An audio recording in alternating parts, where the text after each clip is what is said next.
You are listening to the Horse Radio Network, part of the Equine Network family.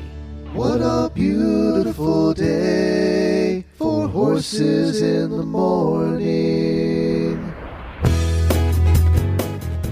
You are listening to the #1 horse podcast in the world. Here's your entertaining look at the horse world and the people in it.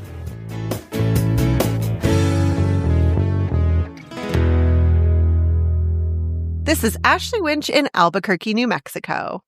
And I'm Kat Guenther from White Lake, Michigan. You're listening to the Quarter Horse Podcast for November 18th. Good morning, Horse World. You're listening to the Quarter Horse Podcast, where we explore the versatility of the world's most popular breed of horse, the American Quarter Horse. Kat, what do we have in store today? I think this is going to be a super fun show. Yes, today we're talking about the IHSA, which is the Intercollegiate Horse Show Association. Have you heard of this, Ashley? I've heard of this, and I think there's another collegiate show group out there, but I don't know what acronym they are. There's so many acronyms, I can't keep up. I can't. Did you ride in college, Kat? I did not, but I thought about it for a minute. I was at Michigan State University, and then COVID hit. And we all got sent home. So when I was thinking about it, they said, go home and don't come back. Wow. What about you, Ashley? Have you ridden in college? No, I was still riding like as a amateur at that stage. I had thought about going to an equestrian college, actually, Findlay University in Ohio. And they had offered me a scholarship. And I'm, sitting there thinking. And I was like, okay, I have a free full ride scholarship to a state school in Florida or this scholarship to ride in Ohio. And, Kat, I don't like the winter. I don't blame you. It's freezing here. We just had our first snow yesterday, so I just I understand. There was just no, going to college on a beach or in the middle of nowhere, Ohio. So I did not pursue a collegiate riding career. I respect that. So were you going to ride? Did they offer it for the English or the Western side of things? It was for jumping. Yep. Okay. Because I thank God I didn't, because I really haven't jumped high or fast in a very long time. I can't imagine myself jumping a horse, honestly. I like their feet on the ground and I like them going slow. I think it's so admirable, the college students who are able to juggle the sport and get to class and do their homework and do all the things. I think it's a wonderful testament to someone's ability to really juggle everything. And college, I have to imagine, and maybe Kat, from your experience, college is where you go and you become a new version of yourself, right? So I have to imagine that there's a lot of horse boys and girls out there who they go to college and they're like, I want to be a horse person now. Yeah. I've seen that many times. At Michigan State, they have, like I was saying, they have a big equestrian team. And there's people that either have shown their whole life or maybe never even ridden a horse that can go, and they have different levels from beginner to open, and they offer English and Western classes. So it's really a great way for people who want to get involved with horses to get involved. That's awesome. And the perfect time in life to do it. Exactly. And you don't need to own a horse, which is, I think, the biggest appeal, because they're expensive. If there was an IHSA team for me right now as an adult, I would do it. Well, you are going back to school for your MBA. So maybe you can technically compete as a collegiate student. Just hit up Michigan State and be like, I don't go to your university. She doesn't even go here. She doesn't even go here, but I just want to compete, please. I don't think they'd like that. I think it's worth a shot. You never know if you don't ask. That is true. I can see it now. Oh, I would love it, though. It's great because, college kids are broke, and I'm still broke, and I'm out of college, but it's a great way for people to get involved. Our first guest today is Nichole McCauley, who has been coaching the Western team at Albion College in Southern Michigan since August of 2024. During her first season coaching the Albion Western team, the team won the regional champion team, semifinals reserve champion team, and placed 5th as a team at IHSA Nationals. Welcome to the Quarter Horse Podcast, Nichole. So, Nikki, can you give our listeners an overview on IHSA and how the competitions work? Yeah, sure. So IHSA is draw-based for college students. Draw-based meaning that they draw out of a hat or whatever, what horse they're going to be riding, and they don't get any warm-up time. And then they go and they show whether it's a horsemanship class, which can be rail and pattern, and then either ranch riding or reining for like the upper levels. And along those lines, also for IHSA, you compete against your peers. So if you're a beginner rider, walk jog rider, you're going to compete against walk jog riders. If you've shown at the Congress and the World Show, you're going to compete against riders at that similar level. So can anyone join or try out for IHSA? What does that look like? Like, do you get a bunch of folks who have no horsemanship experience at all? Well, yeah, you need the beginner riders because, like, for the team base, they count just as much as your upper level Oh, riders. interesting. So compared to like the NCAA, where you're all like on those D1 athletes, we need a variety in IHSA. So it's a little more beginner friendly in that regards. Each school is kind of different. At Albion, where I'm coach, we are a varsity sport. So we're considered equivalent to the football team here. So we do recruit most of our athletes, but again, because those beginner riders are just as important, I'm also like recruiting from our student base to fill those slots too. So you mentioned the team point system. How does that work? Do people compete individually or is it all like a team? So you compete both. So we have to select as a coach, we have to select our point riders. So whoever is selected as the point rider goes and represents like the team and their points count. On the same regard, you compete individually to qualify for postseason. And I always say, even if you're not the point rider, you're a point blocker and you're just as important. So I've also heard it compared to, doing offense versus defense. So you want everyone you want the whole team to do well to get the points, even if they're not necessarily your point rider. Nikki, were you an IHSA rider? How did you find yourself as a coach? So I did compete in IHSA for I think 1 or 2 years. I graduated from University of Findlay, but I actually didn't focus as much on the horses. I have a degree in biology. And then I've had high school and middle school teams with my husband. So we used to live in Ohio and we had some EDA teams there. And then we moved to Michigan and we focused more on the IEA. So I've been doing the draw base for quite a while, even though this is only my second year of IHSA. I've had a lot of riders graduate from my high school team into IHSA, some going on to the NCEA. So I feel like as a high school rider, getting in that draw based experience, whether it's IEA, EDA, is great. Whether you go IHSA or NCEA, just that whole learning how to ride an unfamiliar horse on the fly and making those adjustments is huge. It always impresses me so much because they just start getting random horses, right? It's just, do you go and pick from a bucket? In our region, they have a deck of cards and they draw a deck of cards, ace being 1, jack being 11. Yes. Yeah. But yeah, they pick it that morning. So they don't even necessarily know who they're riding when they watch them warm up. And it can be a super nice show horse or it can be kind of a backyard semi-ranked pony. You just don't know. So the big thing is we do try, and I think in our region we do a pretty good job. And you get up in the upper, the postseason stuff, they do a good job. But we try to make the horses match. So if you have a rank pony, everyone in the class should have the rank pony. But that can't always be. They're horses, they're unpredictable, and we do have the option to request a reride. So if the horse is not wanting to play that day, they're tapped out, their clocks ran out, we can request that the rider gets put on a different horse.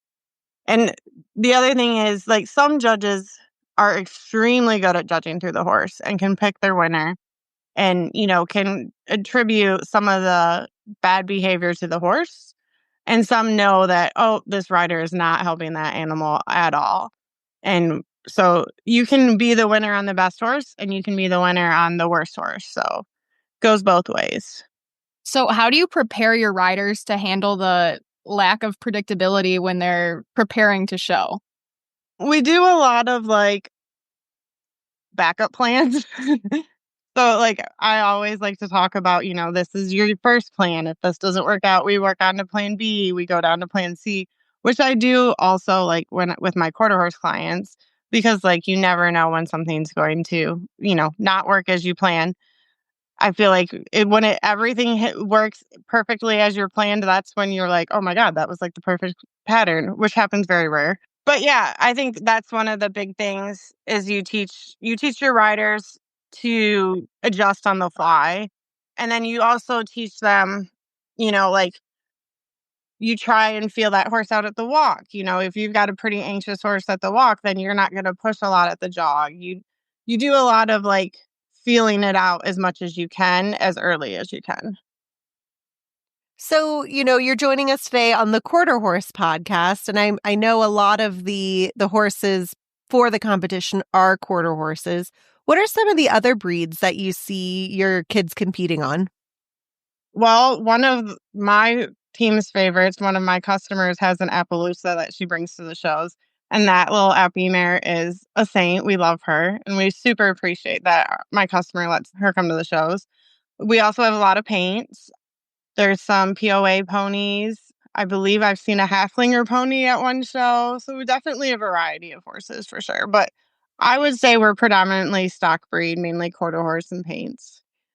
And how does that work? You said you have a client that brings her Appaloosa in. Like, if I had a great quarter horse in my backyard, what would that look like? How would I get involved to get my horse as a mount for the IHSA?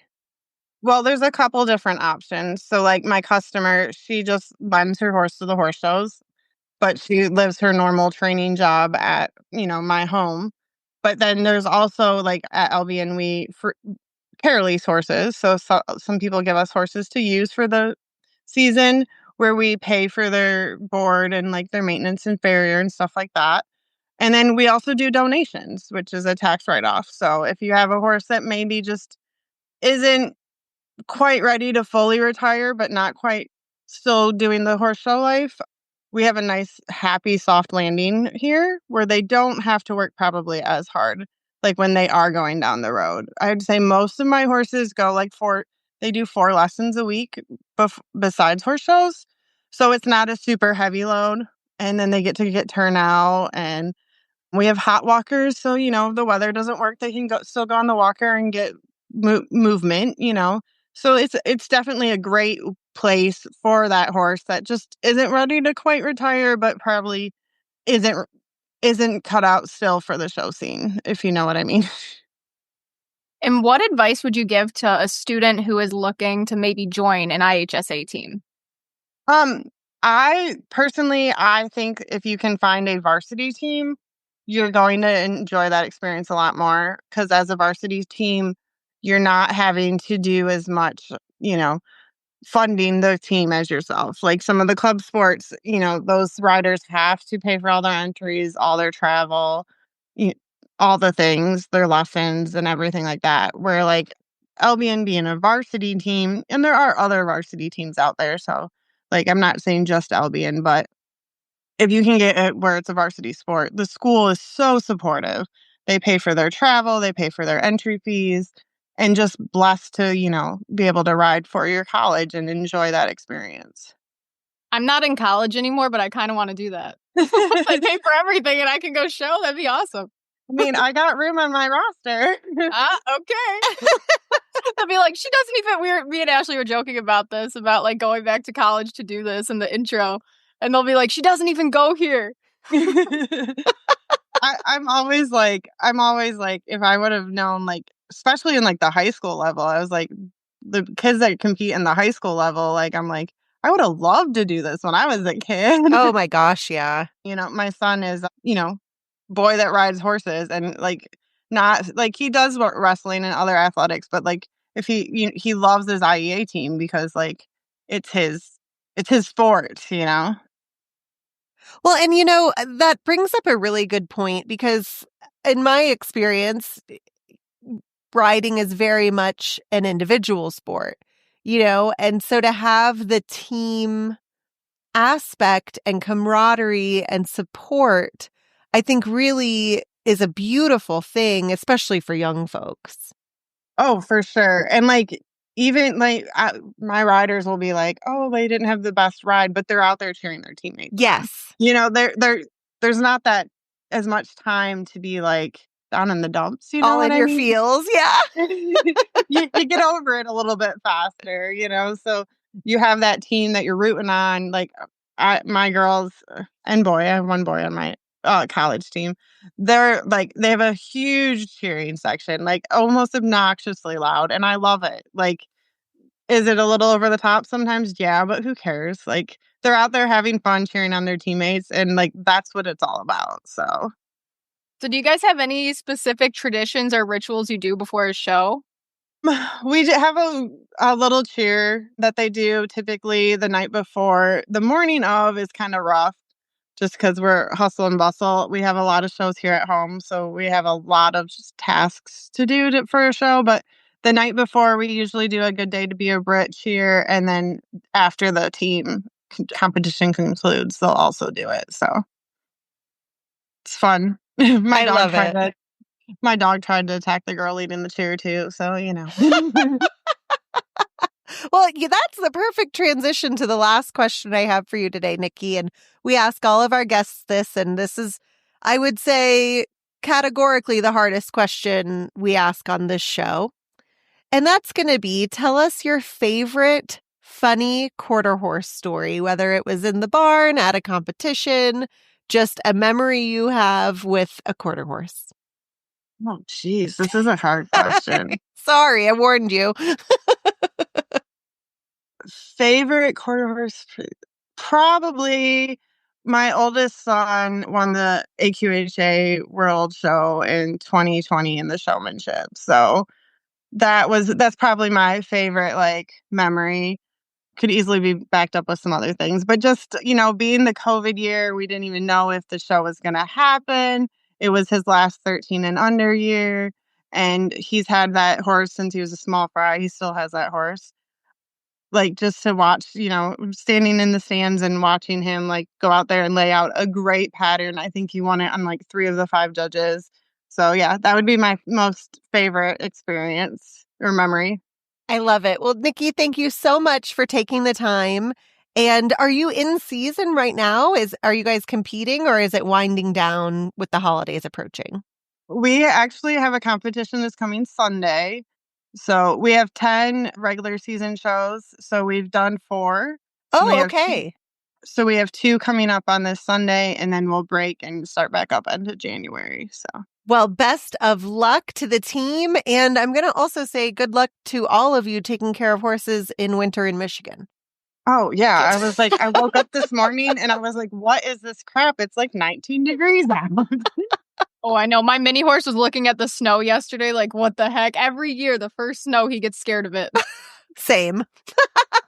Exactly. Same. I'm pulling out long underwear from the cupboard or drawers. No.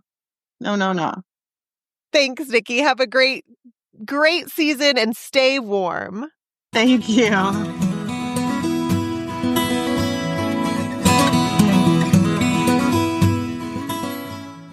Heavy new blankets, bulky coolers, tubs of supplements, even prescription items. No problem. At Chewy, every order over $49 ships free, so you can stock up on everything your horse needs for fall without the heavy lifting. Order online or in the app, and let Chewy deliver right to your barn.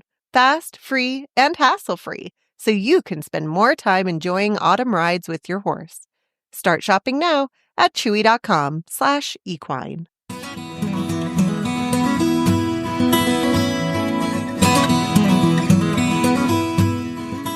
Our next guest is Alyssa McPherson, the team captain on the Albion equestrian team. She grew up showing 4-H and has had quarter horses for a long time, and she has recently started to work on getting into the quarter horse show pen.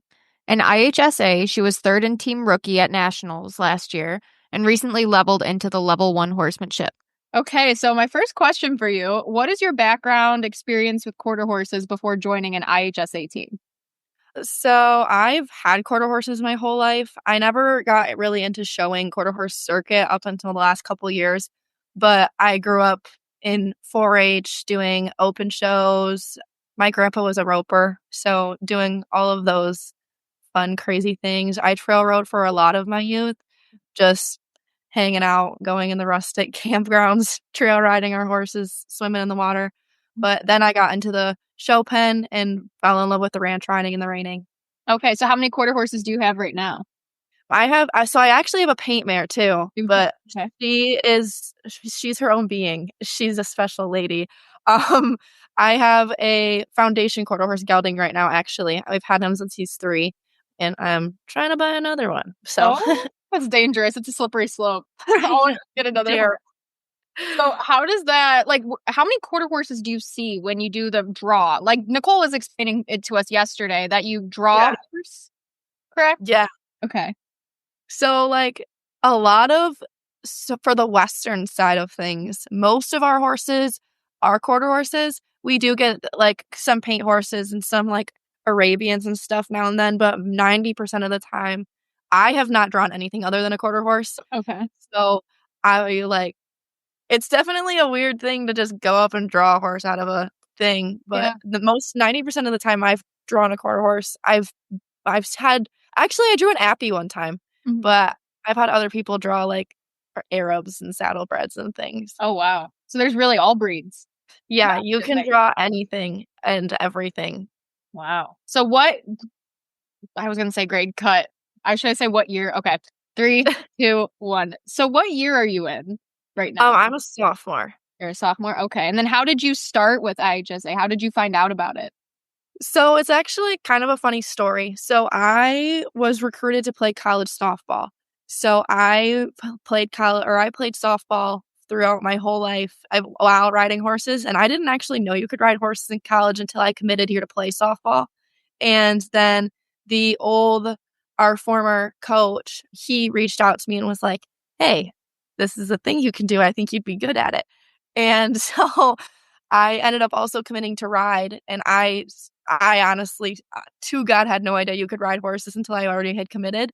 But now I wish I would have, because it's so cool. But that's kind of how I got into the draw base, riding. And now I help out with Nikki's IEA team.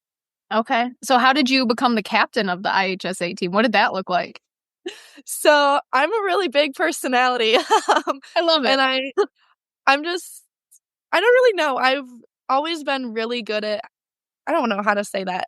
Having good leadership skills has been one of my strong suits for a long time. So just kind of stepping into that role last year, almost unintentionally stepping into some roles that were helpful. And our captains last year, we had 2 senior captains last year. I missed them so bad. But they were like, hey, you would be good at this. And I was like, okay. And I love it. I have a lot of fun.